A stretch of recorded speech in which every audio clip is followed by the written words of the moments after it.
England in the 14th century was in crisis. Famine had torn through the country in the first half of the century, and extreme weather had battered the residents' properties, ports and farms, causing widespread damage, taking years to recover from. The Black Death had swept over the world, killing an estimated 25 million people globally and half of England's population overall. The feudal system was exploiting those surviving workers and capping wages, and to top it all off, repeated wars with France caused the king to pass on those costs to the population in the form of a poll tax. This poll tax was the final straw for the working people, and contempt for the monarchy and the lawmakers began bubbling under the surface.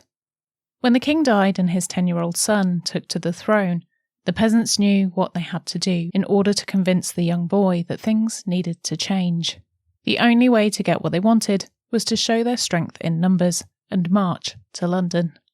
However, this wouldn't be a peaceful process. They wanted blood. Today, on Macabre London, we uncover the story of the Peasants' Revolt.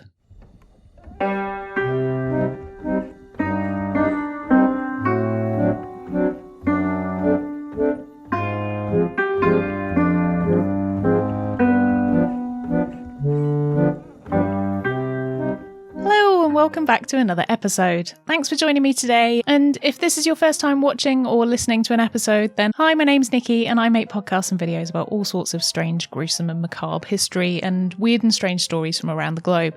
So if that's your sort of thing, then please hit subscribe to join the Ghoul Gang so we can hang out again together soon.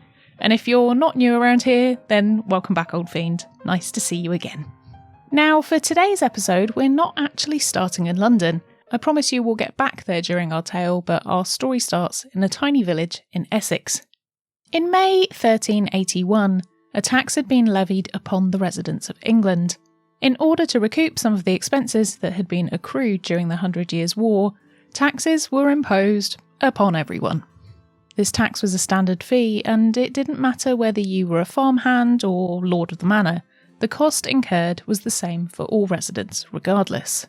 1 whole shilling was requested from every person over the age of 15. This meant that households with multiple occupants could be paying an exorbitant amount of money out to the powers that be when they really couldn't afford it. In today's money, the tax per person would have accounted for around 2 days a week's salary, which was a ridiculous amount of money for the common man, or the rustics as they were then known. Multiply this for multiple occupancy households and it would be the equivalent to 1 or more people in the home working for free, all the time. Of course, the government made up of those rich enough to afford the tax with no issue, being the kind, considerate souls they were, said that it was okay if you weren't able to pay their fee in cash, because they would also accept your belongings as payment too. This could render someone incapable of being able to do their job, crippling their business, and in turn make them even poorer. But if that happened, then they would still not be exempt from the tax. Going back 35 years, the Black Death had decimated the population of England. Those who had survived were often still suffering from long-term effects, or forever infirm from the plague. This generation that survived the Black Death had also had to suffer through the Great Famine, and many people had grown up malnourished as children. This meant that those that were fit, healthy and able to work were in great demand, but for all those that could work, there were also thousands who couldn't due to long-term illness, but of course, they weren't exempt from the taxman knocking at their door either. The population of workers that survived the plague over the next few decades began to demand that they were paid kindly for their often long and arduous hours, covering for their fallen comrades. Farmers, bakers and candlestick makers were more often than not contractually bound to their villages by the landowners and not allowed to work for anyone else. This meant that it was not possible for a common serf to earn more than their landowner was willing to pay them, and as such, they couldn't offset the tax by working extra hours. This got worse when the powers that be realised they could get away with reducing wages for their workers. When the landowners and employers of the rustics grew tired of the heightened wages they were having to pay out, they decided to pass a law which meant the income of these workers was capped, not allowing them to be fairly remunerated for their hard work. After all, by this point, 35 years after the plague, The population was starting to increase again, and landowners found a new generation to extort. This, however, wasn't the first time the rustics had suffered an imposition on their earnings. The crowdfunding for war had been imposed 3 times previously over the past 4 years by the king, Richard II. Richard was just 10 years old when he took the throne. His grandfather, Edward III, passed away in 1377. His own father, Edward of Woodstock, had passed away a year earlier, in 1376. Edward, who was later referred to as the Black Prince, earned his name from the black armour he wore in battle as the commander during the 100 Years' War. Edward never lost a battle during his time as a knight, but now older and suffering from a long-term illness and suspected poisoning from an enemy or dysentery he contracted from his army whilst in Spain, he was weakened and died, leaving his only son to take his place as heir.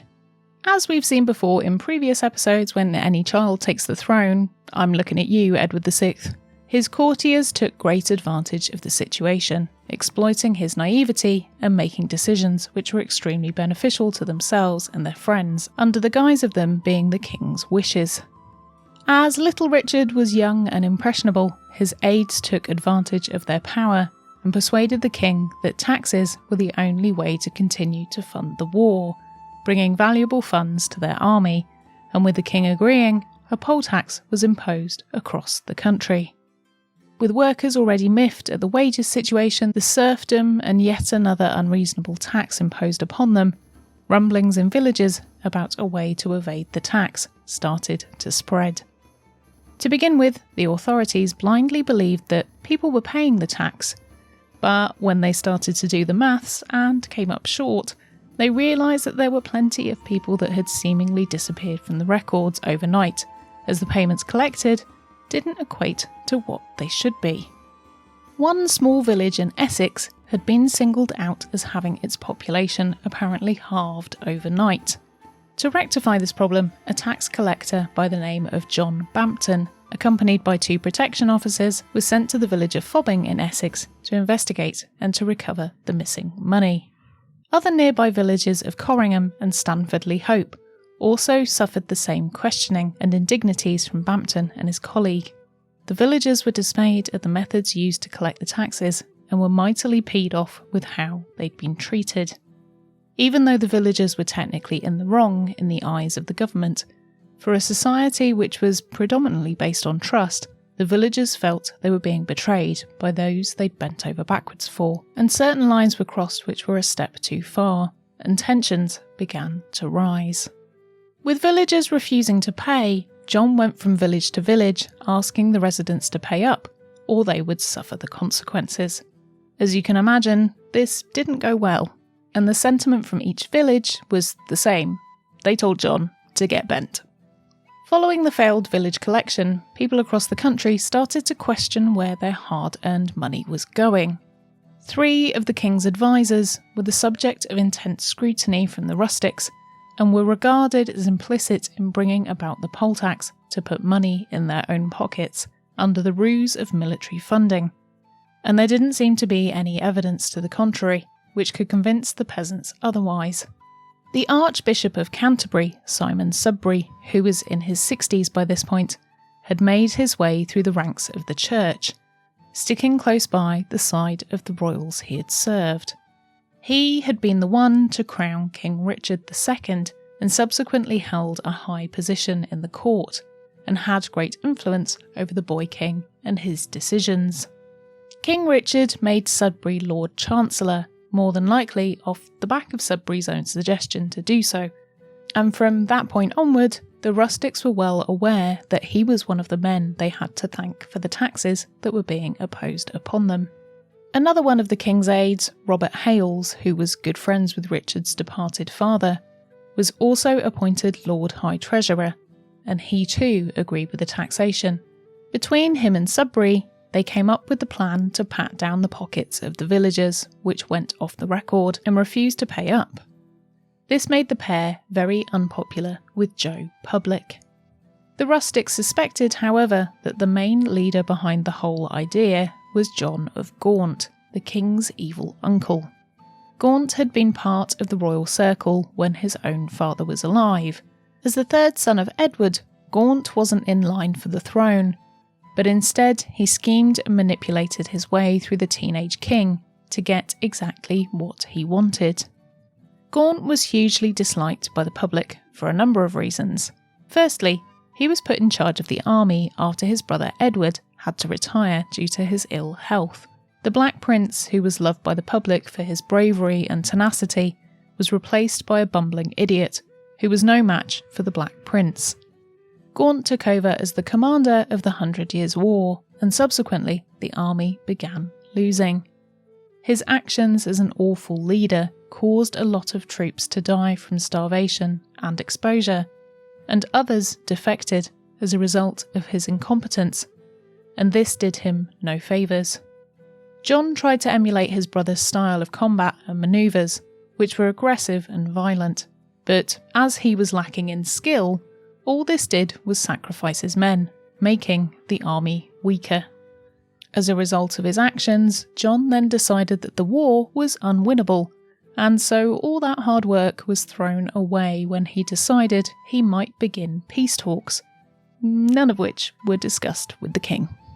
Once back from war and having decided he would act as the head of the government, persuading his nephew to give him the title, he subsequently became the wealthiest man in England, next to the king. Gaunt wasn't afraid to flash his cash and was known to have the greatest collection of trinkets at his home in the Savoy Palace, an imposing and ostentatious building, the upkeep of which was paid for by the taxes of those up and down the country. He was also unpopular with those in his own government. When his father and brother were both ill and incapable of ruling, John was given the reins. He completely abused this power and tried to null and void a load of laws which didn't serve him and his love of money. The one he resented the most was a plan to have a taxation upon the crown to pay for the war. Gaunt used this time acting as regent to basically filibuster this law being passed, and once his brother and father had died, he annulled any laws he didn't like, causing mass ructions within the Commons and making himself highly unpopular, the latter of which allowed him to pass on the cost to the public rather than it come out of his own pocket. Gaunt was entirely unaware of how stupid this was, as he had many people employed to work his land, many of which resented him for their low wages, serfdom and taxes which they believed they should be exempt from. I can only imagine the amount of spit that went in his coffee on a regular basis. To get their own back on Gaunt, a rumour was created that he was a changeling. John's parents, King Edward III and Philippa of Hainault, were thought to have had a son which died within a few weeks of being born, and that John had been either purchased or stolen as a replacement. This made him no better than those he taxed, and as he lived the life of Riley, the seething hatred for him swept the nation. Any public suggestion of John's existence, such as his coat of arms, when seen by the public, was defaced or reversed, so whenever John left home he would be able to see how much he was disliked. At one point an angry mob gathered outside his home and threatened to break in, but they were calmed down and convinced to go away. Gaunt was incensed as to the behaviour of the public and despised the changeling rumour that had been created around him. He didn't understand why he wasn't liked, despite it being pointed out to him on several occasions. But narcissist, just gonna narcissist. Even King Richard was convinced by those in his government to confiscate some items from John, starting with his ship, and sold that along with a few of his own, in order to recoup some funds to pay for the war, and to try and calm some of the resentment toward him. After setting the poll tax, John left his contemporaries to deal with the fallout, and he went off gallivanting. At this point in history, everyone seemed so fed up with him that they didn't even bother documenting where. Anyway, enough with John the Idiot for the moment, back to Essex. 2 days had passed since the imposition at the Essex villages, and John Bampton made good on his word to return.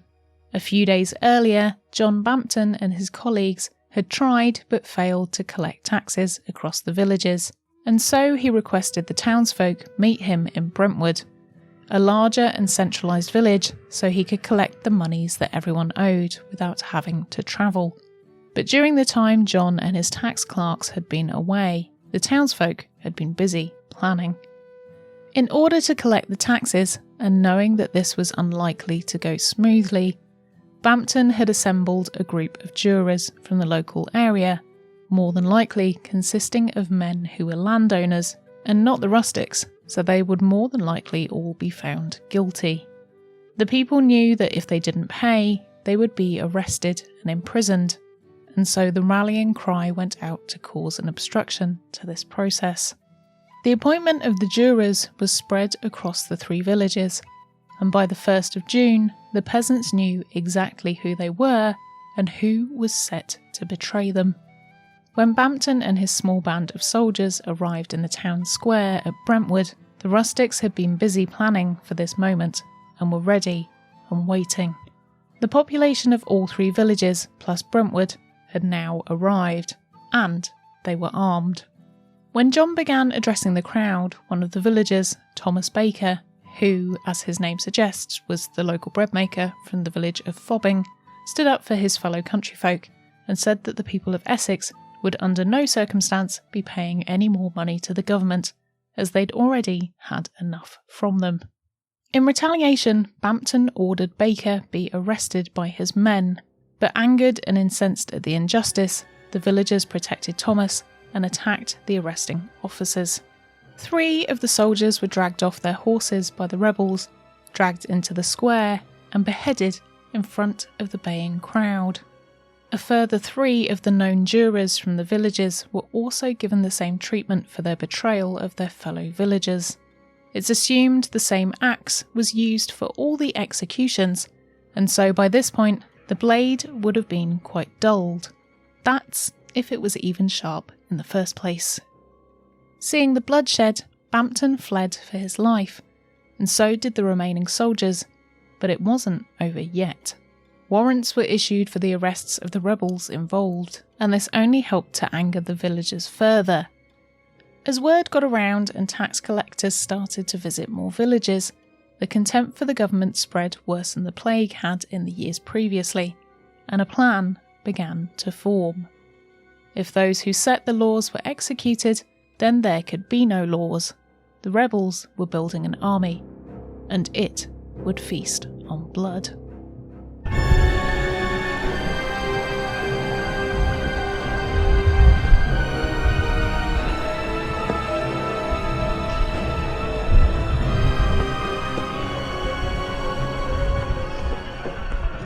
Coming up next time in part 2, I'll be back to reveal the next chapter in the story of the Peasants' Revolt. And don't worry, it just keeps getting more and more gruesome. So if you've not done so already, then please make sure you hit that subscribe button or follow me on your podcast provider so you don't miss out when the episode lands. Thanks so much for joining me for that episode. As always, I'd love to know your thoughts on this one, so leave me a comment on YouTube or on my social media if you're listening to the podcast. Whilst you're here, if you wouldn't mind giving the video a like or the show a rating on your podcast provider, then I'll be eternally grateful. It's so helpful with the pesky algorithm, and also it lets me know that you enjoy what I make and that I'm not just shouting into the void of the internet on a regular basis. Please tell your friends about the show, as it's so very helpful in spreading the word. And if you're new around here and you've not yet subscribed and you've made it to this point in the episode, then what are you doing? Hit subscribe. You clearly like it here, and I'd love for you to join the Ghoul Gang. We're a friendly bunch and we seem to be growing in numbers, so do come and join us. Also, if you do like the show and you'd like to support what I do and help me to make more of them, then why not consider becoming a patron like these amazing, legendary executive Patreon producers: Amy, Barry, Bethan, Jess, Kate, Mary, Ren, Sam, Sarah and Veronica, and all of our other patrons too. Patrons get an exclusive show from me once a month. You get to vote on what episodes I do next, and also depending on the tier, you'll get some tangible goodies sent through the post too. If you're not up for a long-term commitment and you'd just like to buy me a coffee or something from the Amazon wishlist, then there's one-off donation links in the description too, or you can use the Acast supporter link at the beginning of the podcast, or the thanks button underneath my video on YouTube. All support goes towards helping me make more episodes and keeping the show going, so thanks very much for your help. It really does mean the world. Also in the description now is a link to my Amazon shop, which sounds like I'm selling stuff on Amazon, which I promise you I'm not. It's just a place where you can see the things I use to make the podcast and my filming equipment in case you're thinking of starting your own show. And there's also just some things on there that I really like. So if you buy anything using those links, then I get a tiny amount back. So if you're considering shopping through Amazon anytime soon, then please have a peek at my page. Thanks for joining me for another macabre tale from London's past. I've been Nikki Druce, and I'll see you ghouls next time.